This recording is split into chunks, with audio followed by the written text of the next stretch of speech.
నమస్కారం. మీరు చూస్తున్నారు లక్ష్యం ఛానల్. నేను సహస్ర. ప్రస్తుతం తెలంగాణలో బీసీ రిజర్వేషన్లపై 2025లో మొత్తం మీద 42% బీసీలకి రిజర్వేషన్లు ఇచ్చినా కానీ అది సరిగ్గా అమలు కావట్లేదు అనే అంశంపై చర్చలు నడుస్తూనే ఉన్నాయి. ఎందుకు అమలు సరిగ్గా కావట్లేదు? నిజంగానే బీసీలకు న్యాయం జరిగిందా, అన్యాయం జరిగిందా? సో ఇలాంటి సందేహాలన్నీ ఈరోజు మనం తెలుసుకునే ప్రయత్నం చేద్దాం. మరి వీటి గురించి మనకు తెలియజేయడానికి ప్రస్తుతం మనతో పాటు ఉన్నారు chairman national political justice front VGR Naragoni గారు. గత 40 సంవత్సరాల నుంచి బడుగు బలహీన వర్గాల కోసం తన వంతు సహాయం చేస్తూ వాళ్ళ కోసం పోరాటం ఆడుతున్నటువంటి నారగోని గారు ఈ విషయం మీద ఏం చెప్తారో ఆయన మాటలో తెలుసుకుందాం. నమస్తే సార్. నమస్తే అమ్మ. ఎలా ఉన్నారు సార్? మంచిగా ఫైన్. సో 2025 రీసెంట్గానే మార్చిలో మొత్తం మీద 42% అమలు చేస్తాం బీసీలకు రిజర్వేషన్ అన్నట్టు ప్రకటించారు. మరి ఈ ప్రకటించిన ఈ రిజర్వేషన్ ఏదైతే ఉందో నిజంగానే బీసీలకు న్యాయం జరిగినట్ట? ఇప్పుడు కాంగ్రెస్ ప్రభుత్వం అధికారంలోకి వచ్చే ముందు కామారెడ్డి మేనిఫెస్టోలో ఈ 42% అమలు చేస్తానని ప్రకటించడం జరిగింది. కానీ 42% ప్రకటిస్తే అసలు అది 50% దాడుతుందని కాంగ్రెస్ పార్టీకి తెలుసు. అంటే దాదాపు 50% దాటితే ఇంతకుముందే సుప్రీంకోర్టు 50% దాటొద్దని సీలింగ్ ఇవ్వటం జరిగింది. అంటే కొట్టేస్తుందని తెలుసు. ఈ 50% దాటితే ఇది నిలబడదని తెలుసు. అయినా కానీ కాంగ్రెస్ పార్టీ మేనిఫెస్టోలో పెట్టి ఓట్ల కోసం ఏందనంటే ప్రజల్ని మభ్యపెట్టడానికి ఈ నినాదము, ఈ డిమాండ్ పెట్టడం జరిగింది.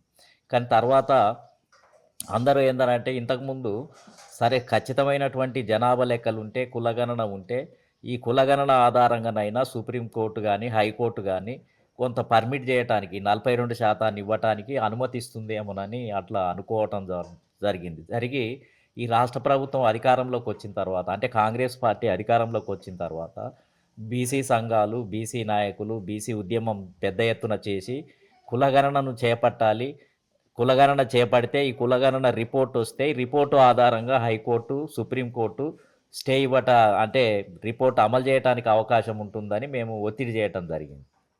దాని ఫలితంగానే రాష్ట్ర ప్రభుత్వం తర్వాత బీసీ కులగణన కూడా చేపట్టి ఆ బీసీ కులగణన చేపట్టిన తర్వాత వచ్చినటువంటి రిపోర్ట్లు ఏవైతే ఉన్నాయో, లెక్కలు ఏవైతే ఉన్నాయో ఆ లెక్కలన్నీ కూడా తప్పుల తడకగా తేలినాయి. అంటే 51% ఉండాల్సినటువంటి బీసీల జనాభా లెక్కలు 42%కి, అంటే 46%కే తగ్గించి, అంటే 46%నే చూపించడం జరిగింది. ముస్లిం పాపులేషన్ కూడా అదనంగా చూపించి కన్ఫ్యూజన్ చేసింది. కులగణన విషయంలో కూడా బీసీలకు అదొక రకంగా అన్యాయం జరిగి బీసీలను మొత్తం ఏందనంటే ఈ జనాభా తక్కువ చూపించడానికి కారణమైంది.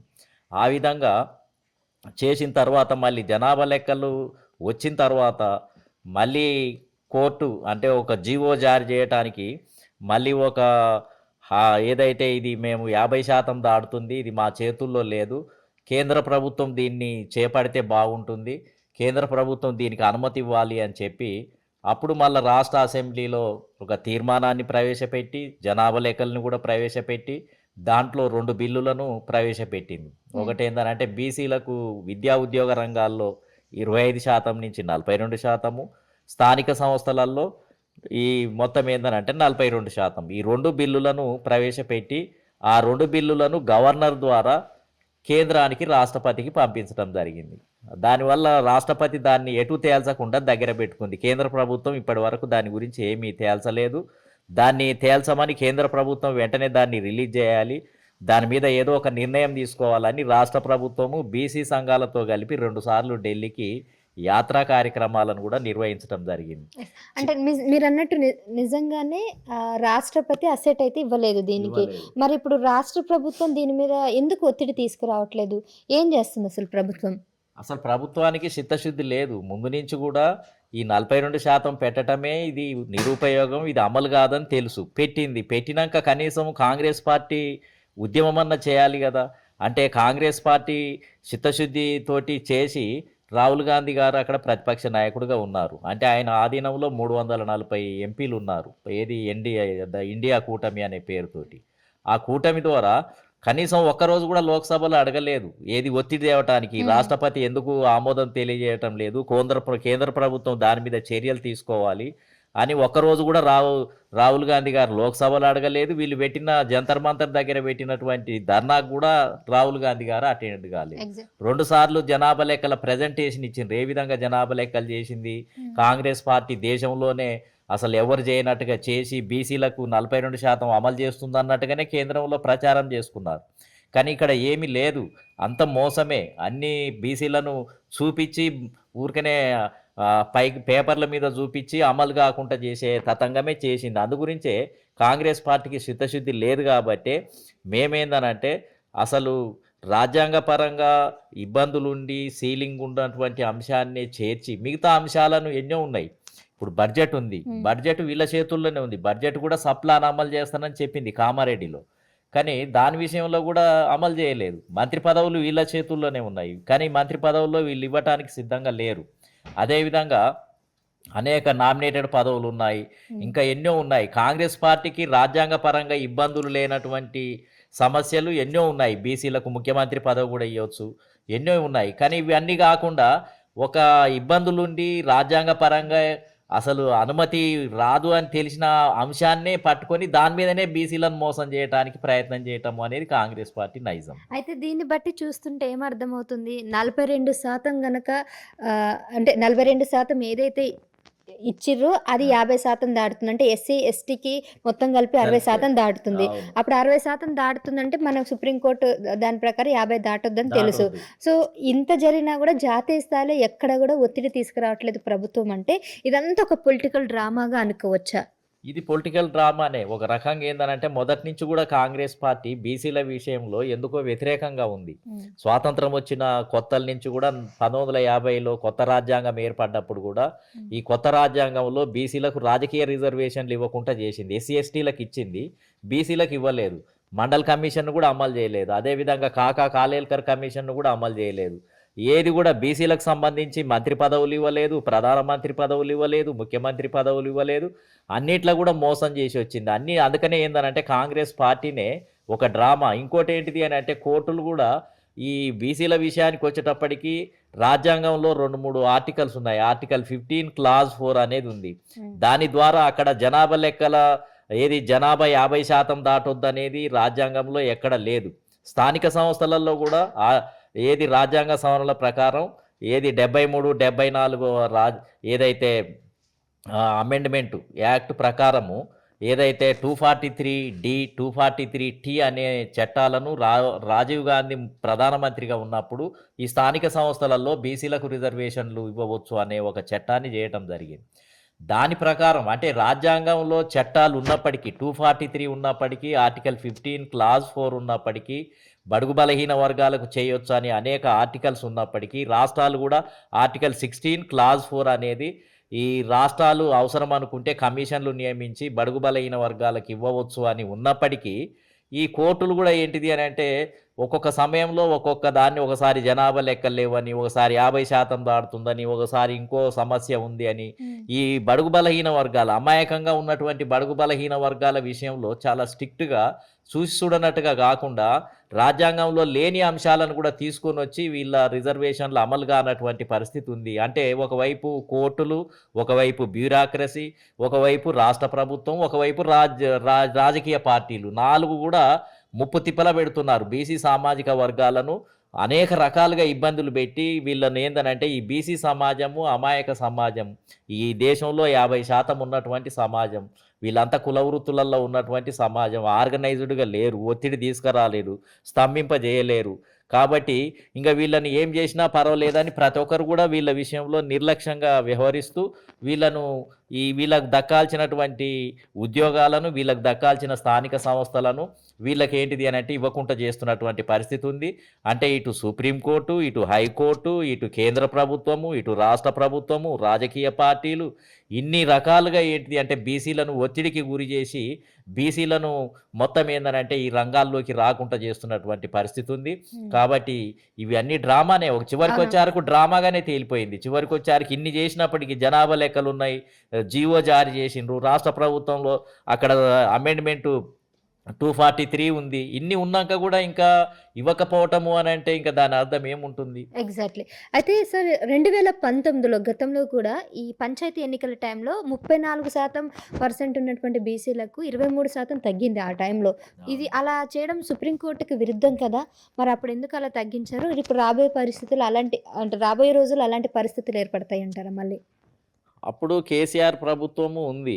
కేసీఆర్ ప్రభుత్వం గూడా ఈ రిజర్వేషన్‌లను పెంచడానికి ప్రయత్నం చేస్తే, తీరా బెంచ్ మీదకొచ్చే సమయంలో రాష్ట్ర ప్రభుత్వమే విత్‌డ్రా చేసుకుంది అనే ఒక అపవాదుంది. అంటే 33% అవసరం లేదు మాకు, ఇంకా 23%కే జరిపియండి, 50% అనేది సీలింగ్ ఉంది కాబట్టి స్వచ్ఛందంగా కేసీఆర్ ముఖ్యమంత్రిగా ఉన్నప్పుడే దాన్ని వెనకకు తీసుకొనొచ్చి 23%కి తగ్గించటం జరిగింది. ఇది అంతా ఉన్నాక కూడా మళ్ళా కాంగ్రెస్ పార్టీ 42% ఇస్తానని మళ్ళీ మాట ఇచ్చి మేనిఫెస్టోలో పెట్టింది. కేసీఆర్ ఎదుర్కొన్నటువంటి సమస్యలు, కేసీఆర్ కాలంలో కూడా కులగణనది సమగ్ర సర్వే జరిగింది. 51.5% అని బీసీల జనాభా అప్పుడు తేలింది.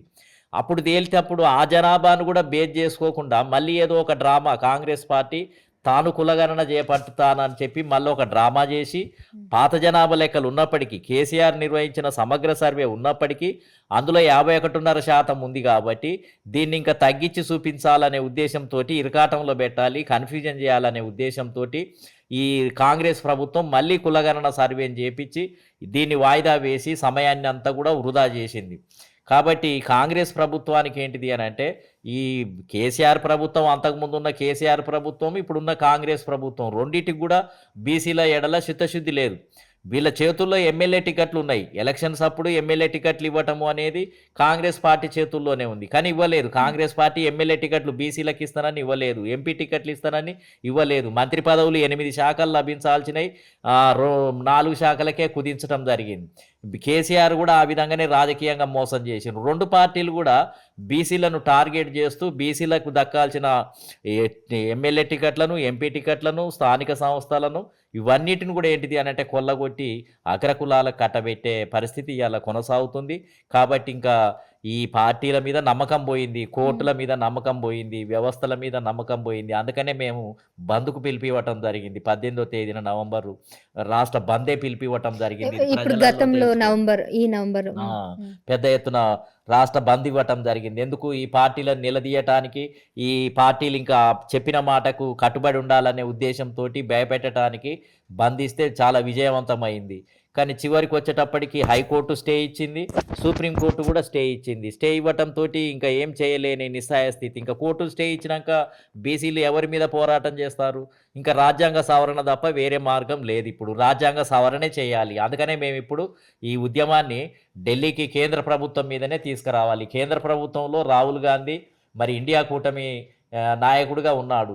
ఆ ఇండియా కూటమి గనక లోక్సభలో గనక బిల్లు ప్రవేశపెట్టి, ప్రైవేట్ బిల్లును ప్రవేశపెట్టి ఒత్తిడి తీసుకొనొస్తే మోడీ ప్రభుత్వం కూడా దిగి రావటానికి అవకాశం ఉంది. అంటే వాళ్ళేం చెప్తున్నారంటే, ఇక్కడ రాష్ట్ర పరంగా అంటే కాంగ్రెస్ ప్రభుత్వం బీసీలకు న్యాయం చేయడానికి ప్రయత్నిస్తున్నాము. రాష్ట్ర పరంగా ఇక్కడ రేవంత్ రెడ్డి కూడా బీసీలకు న్యాయం చేయడానికి దీన్ని అమలు చేయాలని ప్రయత్నిస్తుంటే, కావాలని కేంద్రం బీజేపీ అక్కడ అడ్డుకుంటుంది. అంటే ఇది బురద చల్లడానికి ఈ విధంగా ప్రయత్నిస్తుంది బీజేపీ అన్నట్టు వీళ్ళు వాళ్ళ మీద అంటే వాళ్ళ మీద అభ్యంతరాలు చెప్తున్నారు. అదే నేను ఇంతకుముందు చెప్పాను కదా, వీళ్ళు తప్పుడు వాగ్దానాలు చేసి, అసలు ఇది 50% ఉందని తెలిసి కూడా వీళ్ళు తప్పుడు వాగ్దానం చేయటం కాంగ్రెస్ పార్టీ మొదట చేసినటువంటి తప్పు. అసలు అంతకుముందే ఈ 50% సీలింగ్ ఉన్నప్పుడు కేంద్ర ప్రభుత్వం కూడా ఈ ఎన్డీఏ ప్రభుత్వము మరి 50% ఉంది, దీన్ని తీసివేయటానికి రాజ్యాంగ పరంగా ఏమైనా చర్యలు తీసుకోవాలని బీజేపీ కూడా గతంలో ఆలోచించలేదు. అది వేరే విషయం. కానీ ఈ రకంగా సీలింగ్ ఉన్నప్పటికి కూడా వాగ్దానం చేయటము అనేది కాంగ్రెస్ తప్పిదం చేసి దీన్ని ఏందనంటే బీజేపీ మీద వేయటానికి, రాజకీయంగా బీజేపీని దెబ్బకొట్టడానికి కాంగ్రెస్ పార్టీ ప్రయత్నం చేస్తుంది. అయితే మేమనేది ఏందనంటే, మీకు నిజంగా ఈ 2 కూటమిలకు అంటే రాహుల్ గాంధీ నేతృత్వంలో ఉన్నటువంటి ఎన్డీఏ కూటమికి, అదేవిధంగా ఇండియా కూటమికి, అదేవిధంగా ఎన్డీఏ ఏదైతే అమిత్ షా, మోడీ, బీజేపీ నాయకత్వంలో ఉన్నటువంటి ఎన్డీఏ కూటమి 2 తలుసుకుంటే రాజ్యాంగ పరంగా ఇప్పుడు సవరణలు తీసుకురావడానికి అవకాశం ఉంది. ఏమని? ఇప్పుడు ఎస్సీ ఎస్టీలకు ఏ విధంగానైతే జనాభా ప్రకారం ప్రత్యేకంగా క్లాజులు ఉన్నాయో, ఆర్టికల్స్ ఉన్నాయో, ఇప్పుడు 243D పక్కన, టీ పక్కన జనాభా ప్రకారం బీసీలకు ఇవ్వచ్చు అని ఒక రాజ్యాంగ సవరణ తీసుకొని వస్తే ఈ రెండు పార్టీలు కాంగ్రెస్ బీజేపీ ఆమోదిస్తే సిద్ధంగా ఉంటే ఈ బిల్లు పాస్ కావడానికి అవకాశం ఉంది. ఉద్యోగాలలో కూడా పాస్ కావడానికి అవకాశం ఉంది. రాజకీయ రిజర్వేషన్లు కూడా ఇదే సమయంలో బీసీలకు ఒక సపరేట్ బిల్లును ప్రవేశపెట్టి బీసీలకు కూడా ఎమ్మెల్యే ఎంపీ టికెట్లలో కూడా రాజకీయ రిజర్వేషన్ల బిల్లు కూడా ప్రవేశపెట్టాలని ఇప్పుడు ఈ 3 బిల్లులు ప్రవేశపెట్టి పార్లమెంటులో రాజ్యాంగ సవరణకు చేయటం తప్ప వేరే మార్గం లేదు. రెండింటికి చిత్తశుద్ధి ఉంటే ఇప్పుడు 2 కూడా దిగి రావాల్సిన అవసరం ఉంది. ఈ రెండింటిని కూడా ఎండగడుతూ భవిష్యత్తులో మేము ఒక పెద్ద పోరాటాన్ని మొదలు చేస్తున్నాం. అయితే రేవంత్ రెడ్డి గారు చాలా చాకచక్యంగా ఇస్తున్నట్టుగా నమ్మించి మోసం చేసి రేపు వస్తున్నాయి, ఎల్లుండి వస్తున్నాయి, ఇక వస్తుంది, మొత్తం కాంగ్రెస్ పార్టీ అరచేతిలో వైకుంఠాన్ని చూపించేసి మొత్తం ప్రజల్ని మభ్యపెట్టి మంత్రి పదవులు ఇవ్వబోతున్నాము, ఎమ్మెల్యే టికెట్లు ఇవ్వబోతున్నాము, నామినేటెడ్ పదవులు ఇవ్వబోతున్నాము, మొత్తం బడ్జెట్ ఇవ్వబోతున్నాము అని 2 సంవత్సరాలుగా కాంగ్రెస్ పార్టీ పెద్ద మోసం చేసి అనేక ప్రకటనలు గుప్పించి బీసీలను మోసం చేసి చివరికి ఏంటిది అని అంటే ఇప్పుడు 17% తోటే ఈ స్థానిక సంస్థల ఎన్నికలకు సర్పంచ్ ఎన్నికలకు పోయినటువంటి పరిస్థితి ఉంది. ఇప్పుడు దీనిలో సింబల్ లేదు కాబట్టి ఇంకా ఏ పార్టీ ఓడిపోయింది ఏ పార్టీ గెలిచింది అనేది క్లారిటీ లేదు. ఇప్పుడు జెడ్పీటీసీ ఎంపీటీసీ కూడా త్వరలో పెడతారు. అంటే ఈ పార్టీలు ఏంటిది అని అంటే ఎంతసేపు ప్రజల్ని నమ్మించి మోసం చేయటం తప్ప చిత్తశుద్ధి లేదు. చిత్తశుద్ధి ఉన్నట్లయితే ఈ 2 పార్టీలు కూడా ఇప్పటికైనా రాజ్యాంగ సవరణ చేస్తే బీసీలకు న్యాయం జరుగుతుందనేది మా ఉద్దేశం. అందుకనే మా ఉద్యమాన్ని ఇప్పుడు ఢిల్లీకి మార్చాలనేది మా కోరిక. Exactly. Thank you so much. మీరు అన్నట్టుగానే త్వరలోనే బీసీల కోసం మీరు ఏదైతే చేస్తున్నారో అది సక్రమంగా జరగాలని మా లక్ష్యం ద్వారా మేము కూడా కోరుకుంటున్నాం. Thank you so much. చాలా సంతోషం. రైట్. సో విజిఆర్ నారగోని గారు చెప్పినట్టుగా బీసీలకైతే మొత్తానికైతే అన్యాయమే జరిగింది అన్నట్టు కూడా తెలుస్తుంది. కాంగ్రెస్ ప్రభుత్వం చేసినటువంటి ఈ అన్యాయాన్ని మేము ఊరుకునేది లేదు, సహించేది లేదు. ఖచ్చితంగా ఢిల్లీ సుప్రీంకోర్టు వరకు వెళ్ళి పోరాడతాము. బహుజన అలాగే బడుగు బలహీన వర్గాల కోసం ఎంత దూరమైనా వెళ్తామంటే అయితే చెప్తున్నారు. సో ఇలాంటి బీసీ రిజర్వేషన్ల మీద ఇంకొన్ని విషయాలు మనం తెలుసుకునే ప్రయత్నం చేద్దాం. సో బీసీల గురించి ఇంకా ఎవరెవరు ఏం మాట్లాడుతున్నారు ఏంటి అనేవన్నీ కూడా మీకు రాబోయే వీడియోలో మళ్ళీ అన్నీ కూడా మీకు అప్డేట్ చేస్తూనే ఉంటాం. కీప్ వాచింగ్ లక్ష్యం ఛానల్.